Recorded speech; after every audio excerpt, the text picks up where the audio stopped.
আলাইকুম সবাই কেমন আছেন? ওই তো পারফেক্টভাবে কিভাবে পুডিং বানাতে হয় সেটার রেসিপি আজকে আপনাদের সাথে শেয়ার করছি। আশা করি আপনাদের কাছে ভালো লাগবে। মাত্র ৩টা ডিম দিয়ে কিভাবে পুডিং বানিয়েছি আমি, কতটা সফট হয়েছে আপনারা দেখুন। কতটা সফট হয়েছে, খেতেও দুর্দান্ত হয়েছে।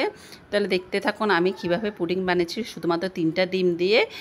পুডিং খুব সফট, যাদের পুডিং শক্ত, যাদের পুডিং ভেঙে যায়, আজকে রেসিপিটা ফলো করলে আমার মতো আপনারা পারফেক্ট পুডিং বানাতে পারবেন। তো এখানে আমি রেসিপিতে চলে যাচ্ছি। এখানে আমি দুধ দিয়েছি,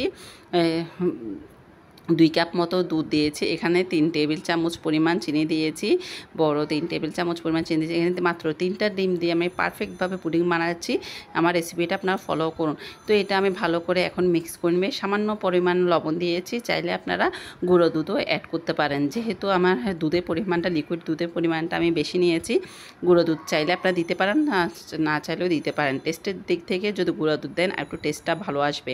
তো আমি দিচ্ছি না, যেহেতু আমি বাসায় খাবো। তো এখানে লবণ দিয়ে দিয়েছি। তো এখন ভালো করে আমি এখন ক্যারামেল তৈরি করছি। এখানে চিনি আর পানি দিয়ে ক্যারামেলটা তৈরি করেছি। কতটা সুন্দর হয়েছে ক্যারামেলটা। যখন ঠান্ডা হবে তখন আপনার ফের এর পুডিংয়ের ডোটা দিয়ে দেবেন এখানের মধ্যে।